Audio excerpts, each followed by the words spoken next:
In every city, there are doors you should never open, and echoes you should never answer. Tonight, we uncover a story buried in forgotten tapes, recordings that whisper, mirrors that remember, and a voice that refuses to die. This is not just a tale of fear, it is an invitation. But remember, dear listener, once the echo speaks your name, you cannot unhear it. The Echo Tapes.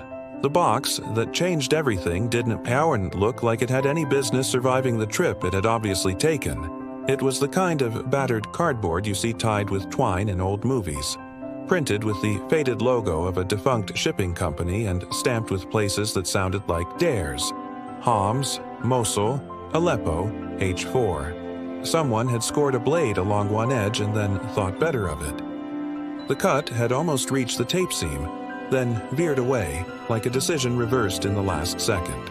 I found it leaning against my apartment door after sundown. The corridor's single fluorescent tube flickering over it as if whatever it contained interfered with the light. I checked the peephole. Empty hallway, no neighbor's door easing shut, no footsteps retreating down the stairs, just the hum of the elevator cables and the stale smell of dust and cumin that never quite left our building by Ras Al Ain. There was no return address, only my name in block capitals, Nour al-Khalidi, and beneath it, in smaller letters, alone. I swallowed, unlocked the door, dragged the thing inside, and set it on the coffee table. The table wobbled. One leg had been chewed by a cousin's toddler 3 Eids ago and never repaired. The box wobbled with it, and from inside I heard something roll and knock against something else. Hollow, plastic, a rattle that stiffened the hair at the back of my neck. Cassettes, my brain said, before the thought had any right to. I cut the twine and peeled the tape. Old, gummy, peeling like dead skin. Inside, under a layer of yellowed newspapers, lay a neat rectangle of cassette tapes. 22 of them, unlabeled except for tiny numbers written in blue pen at the top edge. Under the cassettes, like a secret not trying very hard to hide, was a handheld recorder in a cracked leather case, the kind my father used to carry to interviews when he still had a journalist's voice and not the silence his last year had forced into him. There was a letter taped to the recorder, folded in half, sealed with a strip of bandage. The paper smelled faintly of gasoline.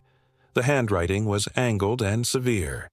If this has reached you, then I could not finish. The echo does not like endings. You did not know me, but you will have heard me by now. Do not complete the loop.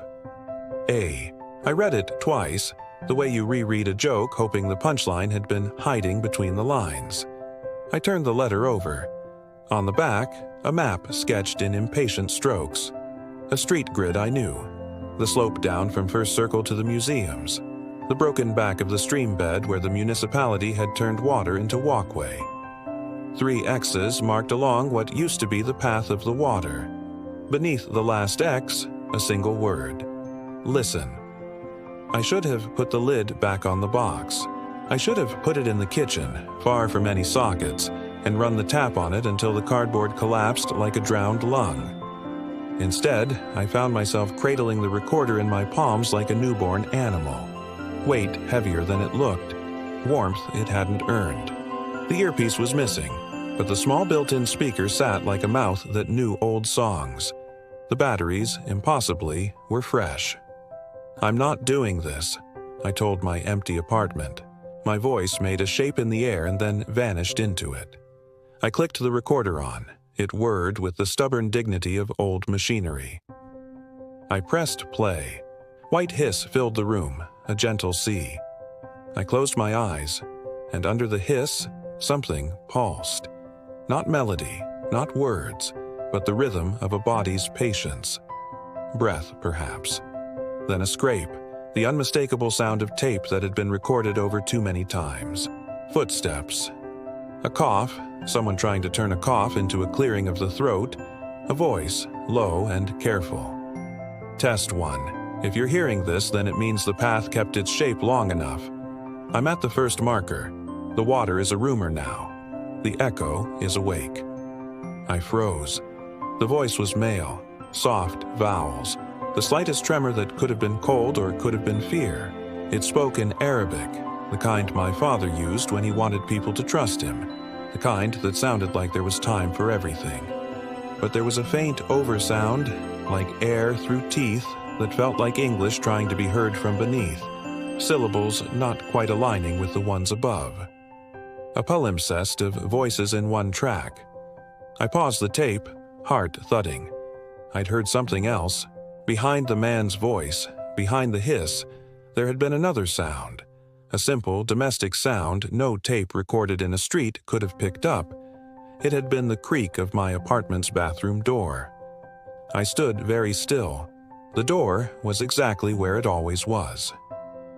The dark rectangle of the hall showed it shut, the brass handle steady. The door had creaked because the wood had swelled last winter and I had never sanded it. It creaked like a complaint each time I opened it. A small, old house ghost. I pressed play again. Test 2. It doubles when I speak its name. The echo. The echo. On the recording, the bathroom door creaked open. In my apartment, the bathroom door did not move. But the sound, God, the sound, was the exact pitch of it. The precise protest of old hinges. The little catch before the swing. I could feel the cool of the tiles in my palm as if I had just reached for the light switch and missed. My thumb slid to stop and found rewind instead. The tape whined backward, a river unflowing. When I let it play again, the voice continued as if I'd never left. The first marker was a lamp that never burned out. It's gone. The second is a door that always opens. And there, following the sentence like a dog, was the unmistakable slide of my bathroom door closing. I stood up so fast the coffee table almost toppled. The tapes shifted and knocked together, a soft cascade like fingernails tapping when someone can't bear to hear their own thoughts. I was suddenly aware of every object in the room that could be made to sound like itself. The frayed blind that ticked against the window frame when the wind got in. The clock that stuttered at the 58th second each minute. The water pipe that coughed once before the flow steadied. It's nothing, I told myself. It's your brain doing what it always does. Finding patterns, stitching coincidence into cloth. Maybe the man had recorded in an apartment with a door like mine. Maybe all bathroom doors sound alike when you've listened to enough of them alone. I clicked stop and, because any decision is better than a question that grows teeth, took the first numbered cassette from the stack. 1, written neat and blue. I slid it in, pressed play, and sat. The recorder breathed. Silence at first, and then street noise. A car passing, laughter flung like broken glass, a muezzin calling from a radio rather than a minaret, the echo of an echo. Footsteps approached and stopped, a whisper close enough to kiss my ear. Marker 1. The sound that followed was simple. A click, the tiny filaments sigh, and then the quiet insistence of a lamp that's been turned on in daylight. But the way the sound hung made the hair on my arms lie down flat. It sounded like the light had been waiting, like it had known it would be called. Then, a child's voice, far away, singing a snatch of something that might once have been a lullaby. The recorder moved the rustle of cloth against leather. A hand wiped on a trouser leg, the breath of someone steadying themselves. The echo prefers small rooms, the man said. It learned in them. It chooses the shape of a corridor, but not the width. It can fit between two people without touching either and still be too big for the world that holds it. It hears us in the exact way we fear being unheard. He stopped speaking. On the tape, something listened. The street noise dimmed as if a cloud had crossed the sun. The child's song turned into 7 notes and then into silence. A minute passed. 2, 3. It might have been a minute. It might have been a day. The hiss of the tape became the hiss of the evening outside my window. A car somewhere honked twice. I realized I had been holding my breath and let it go in a soft, stupid gasp. Then the man spoke again, and I realized what really scared me wasn't the door or the lamp, or the fact that the world inside the recorder seemed to lean closer each time a word was said. It was the fact that I recognized his voice. Not from the street, not from any lecture hall or newsroom, not from the memory of a television in the corner of a cafe. I recognized it from the last message my father left me 3 years ago on a phone that now lay in a drawer that I did not open. He had sounded then like a man looking at a horizon no one else could see. Not resigned, not afraid, exactly just very aware that sometimes the next sentence you say is the last one anyone will remember you saying. This voice carried that same gentleness under a weight it refused to name. If you find this, he said now, you should know 2014 will be the first time it speaks in the same room as you. Do not answer. On instinct, I glanced at the digital clock next to the TV. 2011. The call-on blinked, faithful as a heartbeat. I hit stop. The sudden absence of sound was a pressure change. It made the room reel for a second, like stepping from a moving train to a platform that pretends it has always been still. I stood and paced the small rectangle of my living room. The rug had a frayed place where a chair leg had worried at it for years. My toes found it as if they had been trained. My mind, obedient to old habits, started listing practical things. Call Lean. Throw the box out. Keep one tape to prove it existed. Make tea. Delete father's last message so it doesn't sit there like a trapped breath. Remember to pay electricity bill. At 2013, the lights flickered and steadied. The building's transformer did that sometimes. The woman upstairs ran her washing machine at hours it had never been designed to be awake. The elevator coughed when a child's prom tried to share its small square. I clicked play. The tape did not start at the point I had left it. The tape started with my voice. Who is this? The recorded me said, a little higher, a little flatter. How did you get this address? I froze so absolutely, the room could have been a photograph. On the tape, nothing answered. On the tape, my recorded breath was too fast.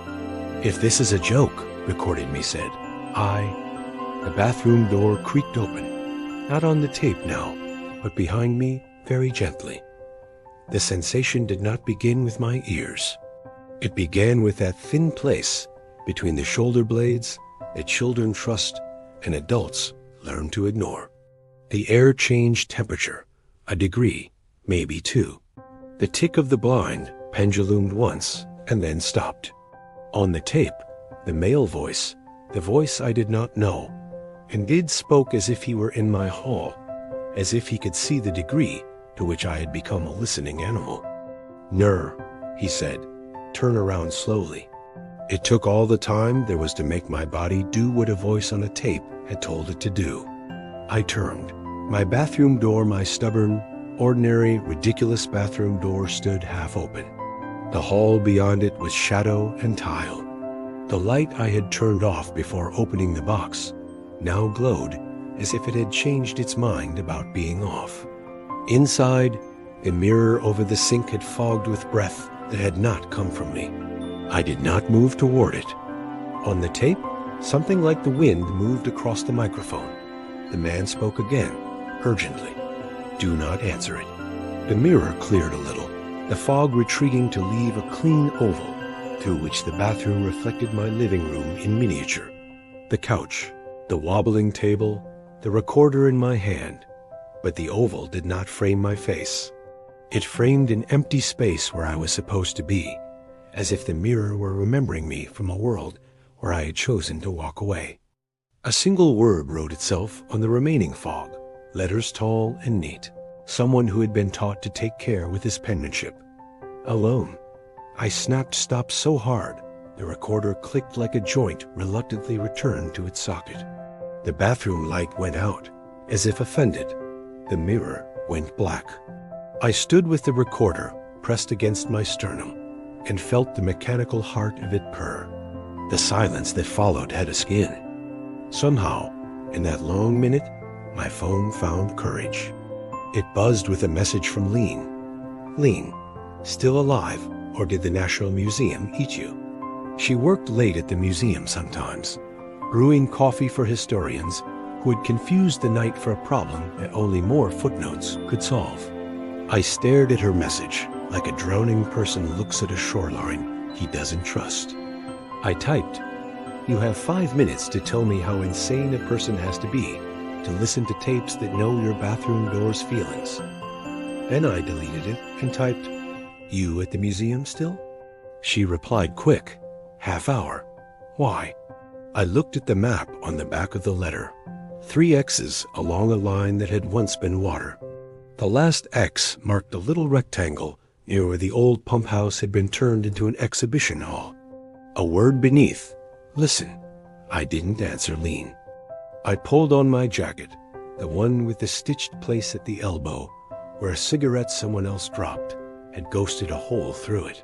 I put the letter in my inside pocket and the recorder in my bag. The tapes I left spread like ribs on the table. The corridor outside smelled like winter prayers and fried onions. I locked the door and set my ear to it for a second. The child I had been convinced monsters understood locks better than parents did. Then I took the stairs 2 at a time and spilled into the cold. Ras Al Ain at night is a place between decisions. The road that curves down from First Circle is forever hesitating. The cars that take it either too sure or not sure enough. The municipal walkway tried to remember a stream it had buried, and sometimes after rain it managed, a sheen where the stone darkened and then paled again. The pump house stood like a story someone had promised to finish and then misplaced. I walked fast. The letters X's had the pull of superstition, the gravity of a dare you give yourself when no one is looking. At the first X, a streetlight flickered and steadied as I passed, and I heard from inside my bag the soft click of a cassette, teeth against its neighbors, as if the tapes had rolled to attention. I didn't open the bag. I kept my eyes on the next X, a place where the walkway narrowed so it could pretend to be a bridge. At the second X, 2 stray cats sat back to back like bookends. They looked at me as if I were an uninteresting weather event. At the third X, a thing happened that would have made a better story if I had not been alone to witness it. There was no one near me. The walkway was empty, the museum's windows dark. The only movement, a plastic bag down the steps that translated every draft into choreography. But into the exactly known of that space came a voice, close to my right ear. The way a friend's voice is when you're resharing something you promised to keep secret. "Do you have it?" the voice asked. It was the same male voice, the one from the tape. Warm, precise, careful not to frighten whatever it was speaking to. I did not turn my head. I did not answer. I remembered the admonition, "Do not answer." I reached into my bag and put my fingers around the recorder, as if an old plastic machine could be an amulet. The voice moved left to right, like a body circling at a cautious distance. I could smell cigarette smoke, old and sweet, the kind the city banned a decade ago, and that only men who loved their fathers more than their lungs still sought. For a second, I thought I felt warmth near my wrist where it rested against the bag zipper, the warmth of breath. Then the voice spoke again, and if gentleness can be a command, it was. "If you are Nour," it said, "walk to the pump house and sit on the steps. Put the recorder between you and the door. At 2027, press record. Do not listen yet. If you listen before it is finished speaking, it will take your voice and give you back what it likes." I checked my phone. 2024. I walked because to defy a ghost you haven't admitted exists is a form of arrogance I had not yet earned. The steps of the pump house were cold and smooth, worn by weather and schoolchildren dragged to exhibitions about irrigation. I sat. I set the recorder on the step beside me, faced toward the door, as if it needed to see where it was pointing. 20 to 26. The cats had followed. Or maybe these were different cats with the same angle of boredom. The bag danced its slow dance below. Somewhere a bus sighed like an animal that had had enough for one day. I thought about my father, about his last message. about the way he had said my name as if it was a key that might still work in the lock. I could not bring myself to play it anymore, and I had not deleted it. It existed in a place where attachment becomes ritual. I wondered what he would have thought of a recorder that made doors remember themselves. 2027. I pressed record. Nothing happened, which is a form of happening we don't respect enough. The recorder's red eye lit and held.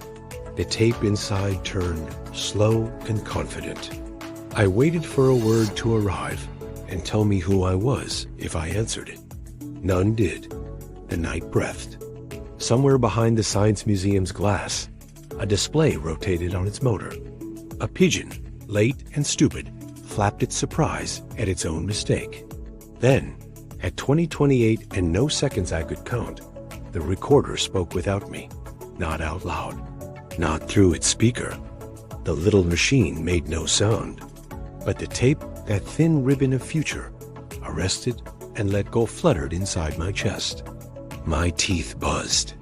I knew, without hearing, that something was speaking through the space between where I had put the recorder and the pump house door into the tape. And as it spoke, the world remembered. A thin beam of light cut under the pump house door where none had been. Behind the windows, a shadow bloomed and then leaned. My breath plumed white and hung too long. The two cats turned their faces in precise unison to look at the recorder and then at me and then at the door, like priests in on a joke about God. The plastic bag down the steps stopped moving, a pause an orchestra might envy. And the word that came, the first word that was not a warning, did not come from the man, did not come from me, did not come from any throat. It came from a place that must be called after. Nour, it said, the syllable shaped exactly to the way my father had said it when I was too small to reach the shelf with the candy he hid. You will hear this when you are home again. You left the bathroom light on. Don't be frightened. Turn it off from the hall. Do not look into the mirror. The recorder's red eye winked once. The tape clicked in that polite way old tapes click when they have been asked to carry more than they were made for. The beam of light under the door retreated someone else's problem fast. The cats, as if embarrassed by a lapse in professionalism, resumed the pretense of disinterest. The bag skittered one step down. I sat very still and let my body report its status to me. Hands cold, mouth dry, heart doing a minor percussion solo. I looked at my phone because looking at anything else felt like a betrayal of something I hadn't named. 2031. Lean had written again. Lean, you okay? Do you need me to pass by? I typed, I found something. It's weird. Deleted it. Typed, all good. Coffee tomorrow? Deleted it. Typed, do you believe in recordings that can tell the future?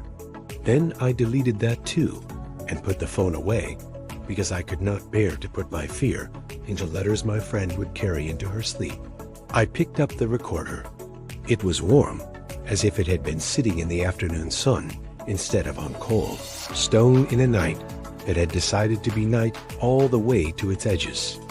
I did not press play. I put it in my bag and stood and walked back along the walkway where the stream used to be under the feet of the city it had helped build. The X's on the map felt less like instructions now and more like scars. At the corner by the small grocery where the owner knew my preferred yogurt without asking, a man stood smoking and reading a paper that had no date on it. He didn't look up as I passed, but the smoke he exhaled smelled exactly like the breath that had warmed my wrist earlier. The kind that didn't belong in a decade that was supposed to have given up the habit. He said to the air, "It's worse if you give it your birthday. It likes birthdays." I did not ask him what that meant. I did not ask him who he was. I turned into my building and climbed the stairs because the elevator and I were not on speaking terms after it had once decided to stop between floors and meditate on mortality for 12 minutes while I practiced breathing exercises I had not known I knew. My door looked like a door. The light from the hallway made a rectangle on it. The key turned as it always turned. The lock accepted me as if I were exactly the same person who had left an hour ago. Inside, the apartment took a second to remember itself. I stepped across the threshold, and the air noted my weight. The tapes on the coffee table lay in their ribs. The letter lay folded with its map side up, the 3X's small as stitches. The bathroom door was half open, and the light beyond it was on. "Don't be frightened," the thing that had spoken into my tape had said in my father's voice. I stood in the hall and reached for the switch on the outside of the bathroom door. My fingers remembered where it was without looking. 2 down from the top, the middle one for the fan that sounded like a dragonfly with opinions. I flicked the top switch without letting my eyes lift to the mirror, whose habit it was to convince me I was taller or shorter, depending on my mood. The light went out. The sound the apartment made then was the sound an animal makes when the hand petting it remembers itself. The clock stuttered and continued. The blind ticked. The pipe coughed. My breath went in and out and did not fog anything. I stood there longer than I needed to, because sometimes obedience is the only prayer you remember. When I finally moved, I did not go to the bathroom. I went to the couch. I set the recorder on the table between the tapes like a heart placed back in a chest. I took the first tape I had recorded now. It would be the first. The others lay in a small pyramid that looked like a shrine you'd build to a god you wanted to flatter but not believe in, and slid it into the recorder's open mouth. I did not press play. I took the letter, unfolded it. In the white space beneath the map, so faintly I had missed it before, a second line of writing revealed itself where the pen had pressed harder than the ink could obey. It was the same angled, severe hand. It read, "A map is only useful if the world agrees to stay still." And beneath that, a truer warning, the ink darker where the pen had stopped and reconsidered, and then continued anyway. Every echo wants to become a voice. Every voice wants a listener. Every listener wants to be the one who breaks the rule. I placed the letter beside the recorder. I looked at the clock. 20:44. The call-on blinked, patient. I pressed play. The hiss came first, then my breath, then the sound of the pump house steps, then the voice that had said my name like a childhood. It spoke exactly as I remembered it not having heard it, and each word it said laid itself across the bones of my evening, as if it had always been lying there, waiting for skin. When it told me not to be frightened, I heard the smile my father had used when teaching me to ride a bicycle down a hill that terrified me until it didn't. When it told me to turn off the light from the hall and not to look into the mirror, the apartment noted that I had obeyed in advance. The bathroom mirror, beyond the half-open door, stayed dark. Its black rectangle was a window onto a night that had decided mirrors were how it traveled indoors. The recording ended with a sound I would not have been able to describe to someone who had never heard an absence fold itself in half. The faintest impression of a third person who had been in the room without, occupying any space, the suggestion of someone turning away from me with the kind of courtesy usually reserved for funerals. Then the tape clicked and the red eye slept. I sat with my hands on my knees and did not move because movement would have broken the fragile truce I had made with whatever was now sitting in the chair across from me, not touching the cushion, not denting the air. When my phone buzzed again, I startled like an amateur burglar.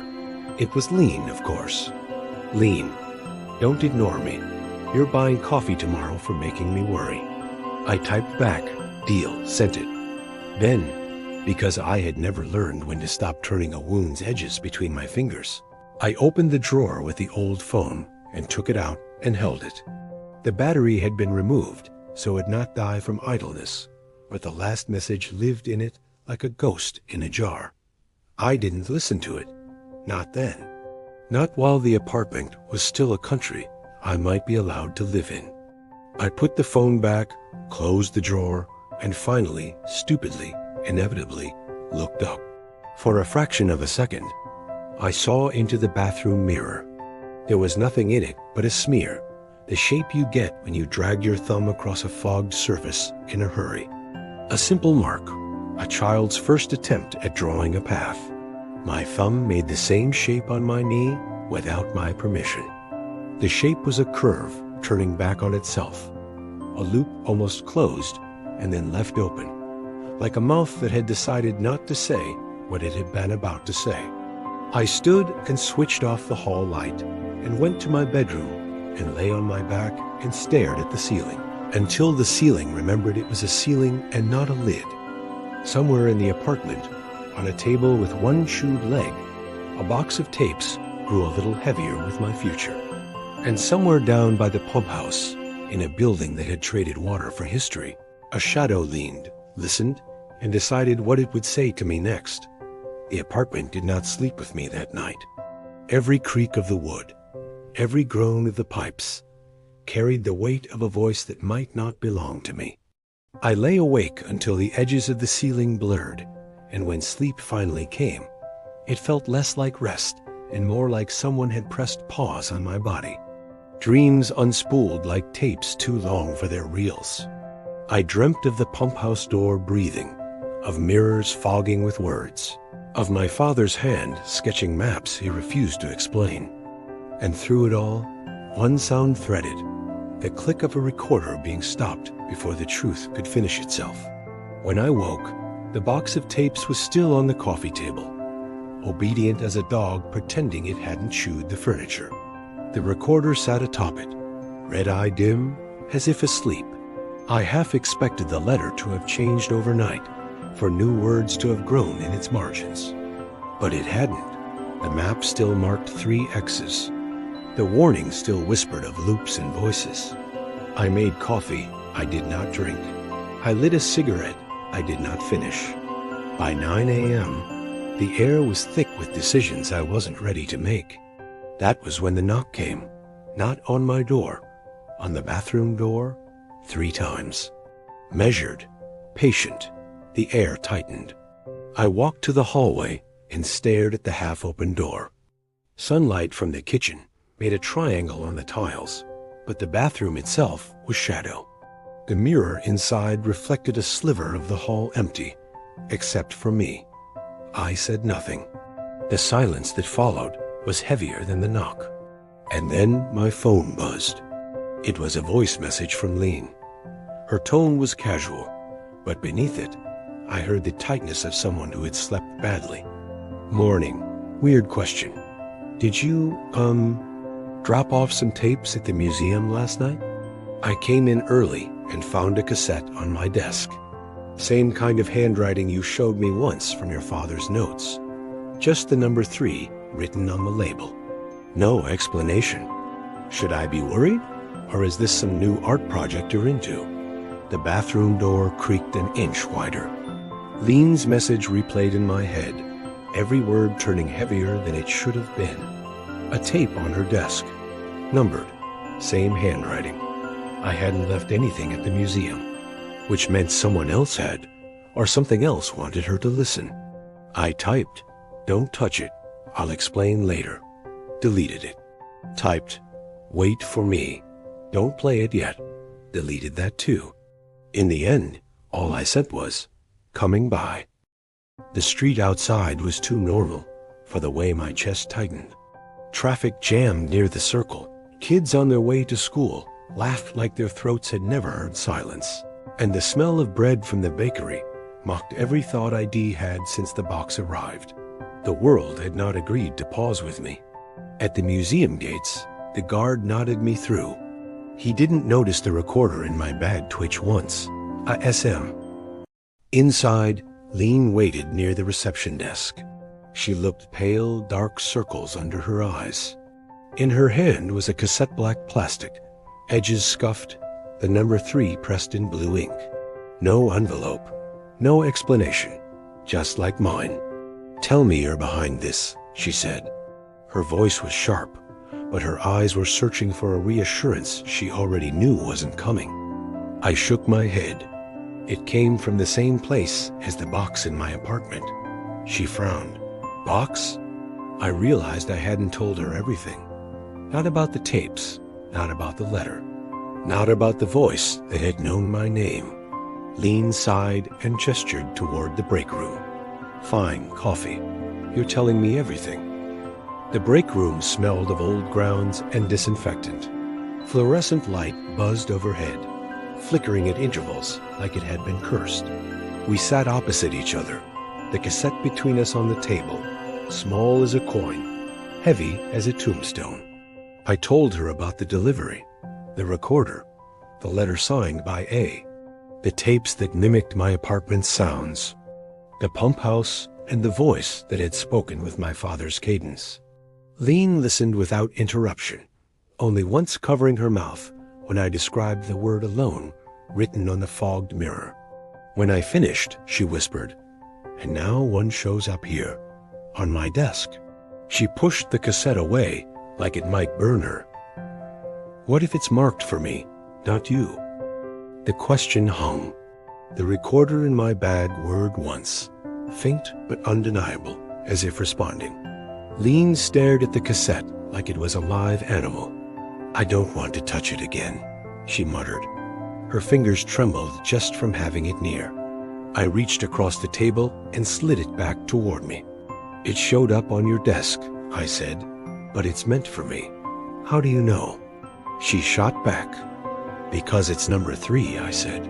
"And the box at my place? It starts with number 1.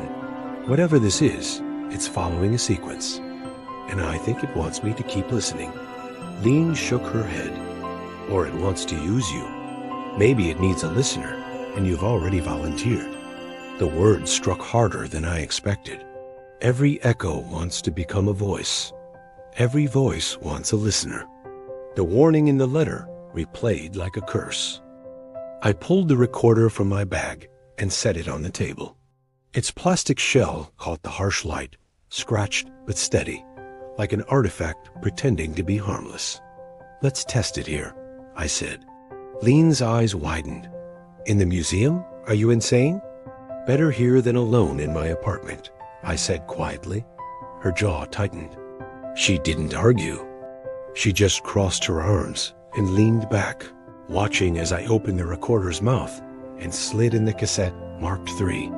For a second, the room's fluorescent light flickered harder, buzzing like a trapped insect. The air felt heavier, as if the museum itself had leaned closer to listen. I pressed play. At first silence, then the faint crackle of wind across a microphone. A man's breath. The same voice as before, calm, deliberate, Arabic words carrying faint English under their skin. Marker 3. The listener has chosen. The path will not stay still, but the echo will. It loves small rooms. It loves the air between friends. Lean shot me a look. Her face had gone pale. The tape continued. "If you are hearing this, you are already inside its mouth. Do not let it speak your name twice. If it does, it will know how to find you without mirrors." I froze. My name had already been spoken once last night at the pump house. Lean whispered, "Stop it. Please, stop it now." I hovered over the button. But before I could press it, the voice on the tape changed. It was no longer the man's voice. It was Lean's. "Nour, turn around." Her recorded tone was exact down to the slight rasp she got when she was tired. But Lean was sitting right in front of me, silent, terrified, Lean's face drained of color. That's me," she whispered. Her eyes flicked from the recorder to me, wide with disbelief. On the tape, her voice repeated, "Nour, turn around." This time, the sound was closer, like she was speaking directly into my ear. Lean grabbed my wrist. "Stop it. Don't listen." I slammed the stop button. The recorder clicked, the tape whirring down to silence. But the echo of her voice lingered in the room, thin and hungry, as if the walls had learned how to repeat her. We sat frozen, the fluorescent lights buzzing above us. Neither of us breathed for several seconds. Finally, Lean said, "It's copying me. It knows my voice." "Not just your voice," I said slowly. It knows when to use it. It wants me to obey. Her grip on my wrist tightened. So what happens if you do? If you'd turned around? I didn't answer. Because deep down I knew. The same way I'd known not to answer at the pump house. The tapes weren't recordings. They were invitations. Lean stood suddenly, pacing the break room. We need to burn them, she said. All of them. Your box, this one, everything. Whatever this echo is, it's feeding on you. On us? I wanted to agree. God, I wanted to. But the thought of destroying the tapes made my chest tighten, like a hand had closed around my ribs. I can't, I whispered. Her head snapped toward me. What do you mean you can't? They're not just tapes. They're instructions, clues. Someone left them for me, maybe my father. If I burn them, I lose the only thread I've got. Lean stared at me, hurt and anger mixing in her eyes. Or maybe that's exactly what it wants you to think. Before either of us could say more, the recorder clicked. On its own, the red eye blinked to life. The tape spun without me pressing play, and this time, it wasn't a man's voice. It wasn't Lean's. It was mine. Lean, my voice said on the tape. Don't open the door. Lean froze. She glanced at the break room door, the one that led back to the museum hall. Its handle twitched once, rattling like someone was waiting outside. The handle rattled again, a steady, testing sound like knuckles tapping bone. Lean backed up until her shoulders touched the vending machine. Her breath was shallow, sharp. That's not funny, she whispered. I'm not doing anything, I said. My own voice shook. On the recorder, my voice repeated. Lean, don't open the door. The break room fell silent, except for the faint whir of the tape. The handle stopped moving. Whoever or whatever was on the other side seemed to have heard the warning. Lean pressed her hands over her ears. Make it stop. I reached for the recorder, but before I could hit stop, the voice changed again. It wasn't mine. It wasn't hers. It wasn't the man's. It was something layered, thousands of voices stacked on top of each other, speaking in unison. Every listener breaks the rule. The lights flickered and went out. Darkness swallowed the room. We froze in mock silence. Only the tiny red eye of the recorder glowed, pulsing like a heart. I could hear Lean's breath quicken in the dark. Then the door creaked open. Not all the way, just an inch. Just enough for the hall light to spill in, pale and sickly. But there was no shadow cast across the threshold. No shape, just emptiness. On the tape, my voice spoke again calm, resigned. If you see nothing, it means it's already inside. Lean screamed. I slammed the stop button so hard the recorder nearly cracked. The red eye went dead, the room collapsing into silence again.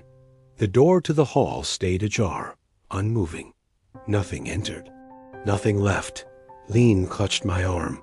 We're not safe here. No, I admitted. We're not safe anywhere. We stood in the half-light of the open door, the museum around us too quiet, like the exhibits were holding their breath. And that's when I noticed something I should have seen earlier. The cassette in the recorder, the one marked 3, was no longer inside. It was gone. I pulled the recorder open.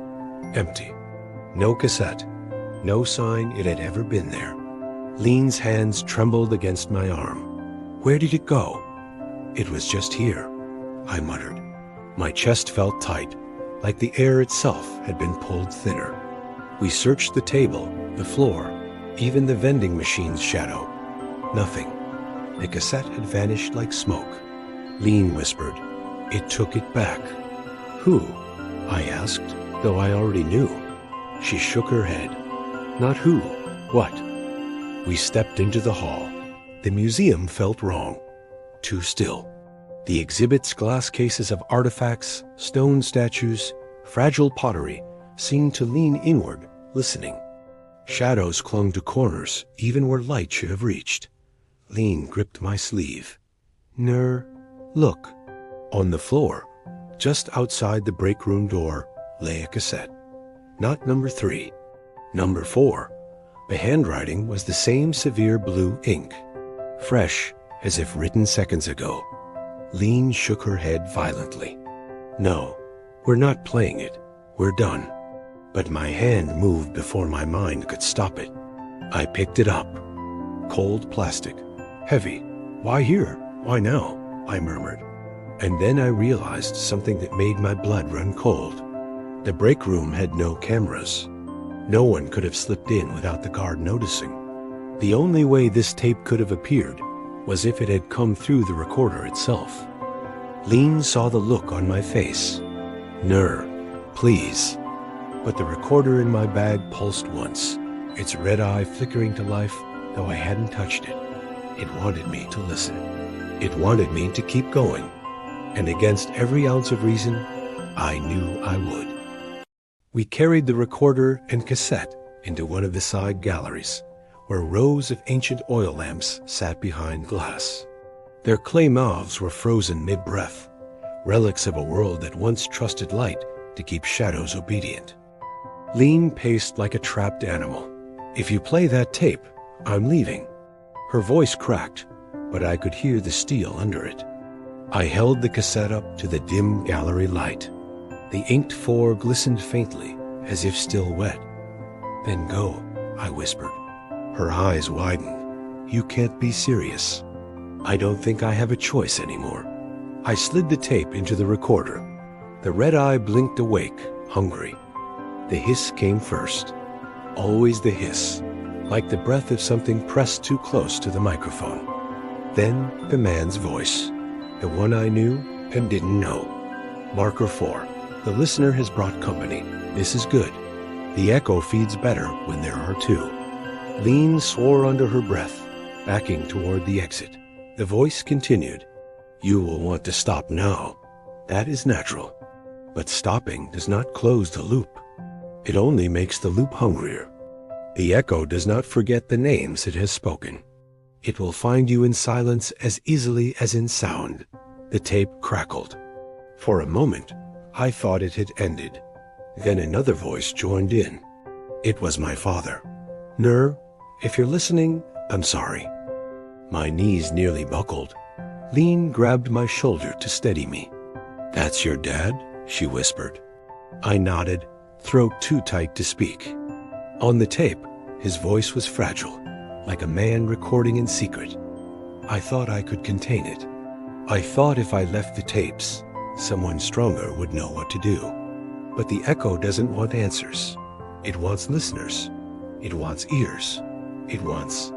The recording warped, his words drowning in static.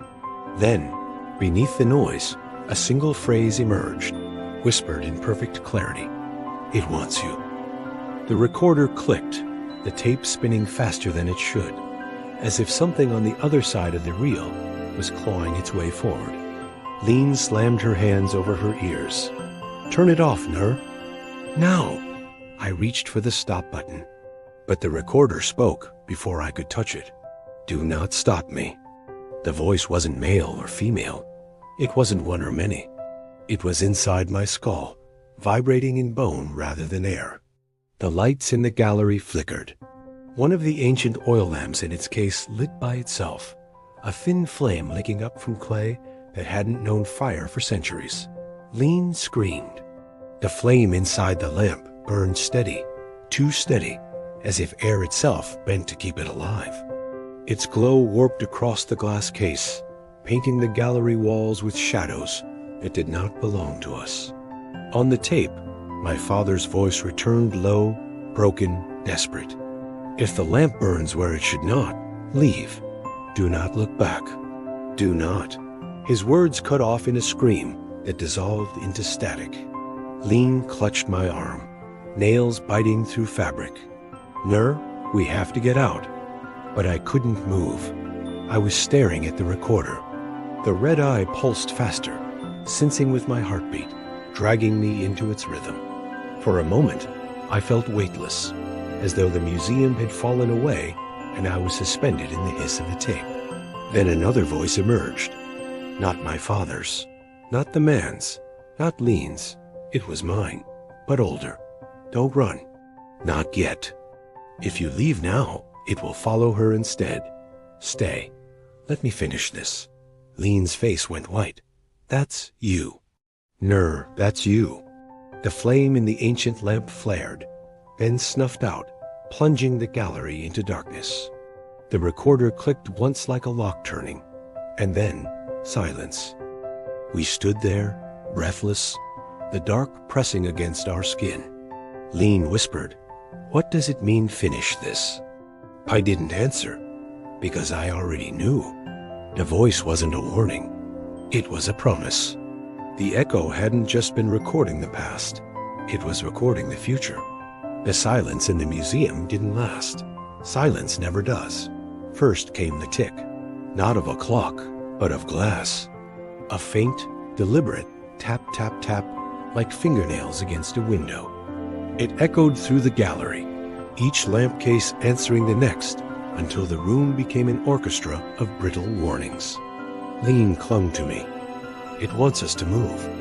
Her voice cracked. "Or it wants us to run," I said. Either way, staying felt like waiting for teeth to close. We backed out of the gallery, the recorder still humming in my hand. The moment our feet crossed the threshold, the ticking stopped. The lamps went dark.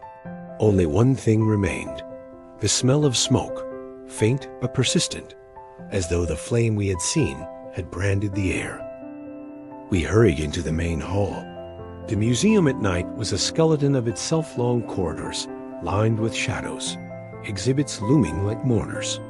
The guard at the entrance desk was gone. His chair spun lazily, as though he had stood up only seconds before. Lean's whisper trembled. "Where is he?" I swallowed. Gone, or listening. The recorder in my hand buzzed, the tape spooling though I hadn't pressed play. A voice seeped through the static. "Marker 5. The listener leaves the house of glass, but the echo leaves with him." Lean snapped. "That's it. I'm done. Nour, I swear, if you don't destroy that thing." But before she could finish, the main doors of the museum slammed shut. The sound reverberated through stone and bone alike. We were locked inside. The echo of the doors slamming shook the entire hall. Lean staggered back, hands pressed to her ears. "It's trapping us." I gripped the recorder tighter. "No, it's guiding us." Her eyes burned with anger. "You sound like you want this." I didn't answer, because some part of me did. Some part of me needed the truth, even if the truth had teeth. The recorder whirred. The red eye blinked like it was hungry. "There is one more room," the voice said. "The listener must enter alone. The companion cannot follow." Lean shook her head violently. "No, I'm not leaving you." I wanted to argue, but the floor beneath us made the decision. The tiles under Lean's feet began to darken, like water seeping up through stone. The shape spread fast inky black, alive, curling around her shoes. She screamed, leaping away just in time. The darkness retreated like it had been denied its prey. Her eyes locked on mine. "It doesn't want me. It only wants you." The last gallery waited at the end of the hall. Its glass doors were closed, yet I could see a faint glow pulsing inside, the color of dying embers. I stepped forward. The recorder buzzed approval, the tape spooling faster.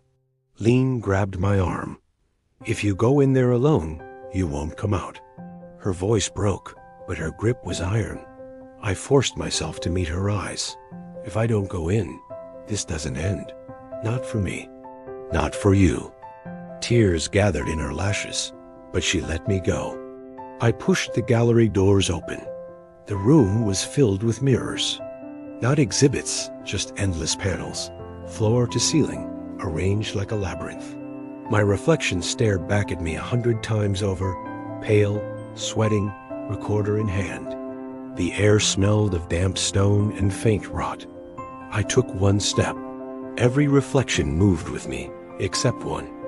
At the far end of the hall, in the tallest mirror, my reflection stayed still. My throat went dry. The recorder clicked. Marker 6. The listener meets himself. Only one will leave. The reflection smiled. I didn't. The smile widened, cracking wider than a human mouth should. My reflection stepped forward, pressing its palm against the glass. The mirror fogged, words forming in neat blue strokes. Alone. The same word that had haunted the bathroom mirror. The same handwriting as the tapes. The recorder hissed, then played a voice that was not mine, not my father's. Something deeper, older. Step through, listener. Become the voice. The glass shivered. Hairline cracks spread from the reflection's palm. I staggered back as the mirror began to ripple, like water stirred by unseen breath. Behind me, the doors slammed shut. Lean's muffled shouts echoed through the glass, but I couldn't make out her words. I was trapped. The reflection reached through. A pale hand, longer than mine, fingers tipped with nails that clicked against the air. It beckoned. The recorder roared with static. My father's voice broke through. "Nour, don't touch it. That's not you. That's what the echo wants." My knees buckled. My chest burned. For a moment, I was a child again, hearing him call my name from the balcony when the streetlights came on, voice full of both command and love. But the reflection leaned further, half its body through now, its grin splitting ear to ear. The other mirrors began to ripple, to every copy of me stepping out of its prison, filling the room with pale figures. All smiling. I raised the recorder like a weapon. "If you want me," I said through gritted teeth, "then speak directly." The red eye glowed brighter than ever. The tape screeched, then 1,000 voices poured out in unison. "We are the direct." The sound rattled the glass until several mirrors shattered, raining shards onto the floor. My reflections fractured, twisted, their smiles bending into jagged, inhuman grins. One stepped forward, cutting its bare feet on glass, leaving no blood. It reached for me. I pressed record. The roar of voices cut off instantly. The reflections froze, mid-step, mid-grin, mid-reach. The room went silent except for the steady turn of the tape. When I lifted the recorder, the reflections began to fade. One by one, they dissolved into the mirror skin, their grins lingering last before vanishing. All except one, the first reflection, the one that had smiled. It didn't dissolve. It leaned close, lips nearly against the glass, and whispered a phrase that made my bones feel hollow. "See you at the next marker." Then it vanished. The mirror cracked down the middle. The gallery doors swung open behind me. Lean rushed in, eyes wide with horror. "What happened?" I lowered the recorder, my voice a whisper. "It knows where we're going next." The city didn't look the same after we left the museum. It felt thinner, like a film stretched too tight. Streetlights flickered in unison. Cars moved quieter than they should, and every window I passed seemed to hold a reflection that wasn't quite mine. Lean walked fast at my side, refusing to speak. She hadn't touched the recorder once, but I could feel her flinching every time it buzzed in my bag. When we reached my apartment, the hallway smelled of smoke. Not cigarette smoke, burned plastic. The box of tapes was waiting on the coffee table, but it wasn't the same. The neat rows had collapsed. Cassettes sprawled everywhere, their spools unwound like veins. In the center of the mess sat one new tape, placed carefully upright. Number 5. Lean swore under her breath. Not again. I picked it up. The plastic was warm, almost pulsing. The letter that had come with the box lay beside it. New words had been scrawled beneath the map in the same sharp handwriting. "The last marker is where you began. The door you opened. The mirror you disobeyed." Lean read it, then met my eyes. "It means your apartment. The bathroom." I nodded. The place where the echo had spoken first. the place I had failed to listen. The recorder whirred as if agreeing. We stood before the bathroom door. It was half open, exactly as I'd left it, the dark inside waiting like a mouth. Lean held my hand so tightly it hurt. "If you play that tape in there, I don't think we're coming back out." Her words shook, but she didn't let go. I slid the tape into the recorder. The red eye glowed. The air shifted colder, heavier. I pressed play. Static poured out. Then the man's voice again, calm and relentless. "Marker 5. The listener returns to the first door. The echo waits in the mirror. It knows your shape now. It knows your voice. It knows what you will ask." The bathroom light flickered on by itself. The mirror gleamed, already fogged, as though someone had been breathing on it for hours. And across that fog, words began to form. "Nour, answer." Lean's nails dug into my skin. Don't say a word." The recorder hissed louder, voices rising beneath the static. My father's voice broke through. "Son, if you can hear me, forgive me. I made the first loop. I thought I could trap it in the tapes. But the echo never wanted to be trapped. It wanted to grow. It wanted you." Lean shook her head violently. "It's lying. It's not him." But the sound of his voice, his exact cadence, the softness only he carried, ripped through me. The mirror pulsed. The fog cleared in the center, revealing not my reflection, but my father's face. Pale, tired, waiting. He looked straight at me and whispered, "Answer me, Nour, please." The room tilted. My knees nearly buckled. I wanted to answer. God, I wanted to. 3 years of silence between us begged for it. But the warning echoed in my skull. "Do not answer." Lean screamed suddenly. I whipped my head around. Her reflection in the mirror wasn't her. It was smiling, mouth too wide, eyes too black. Her real body trembled beside me, but her reflection leaned close to the glass, whispering in a chorus of voices, "If he won't answer, we will."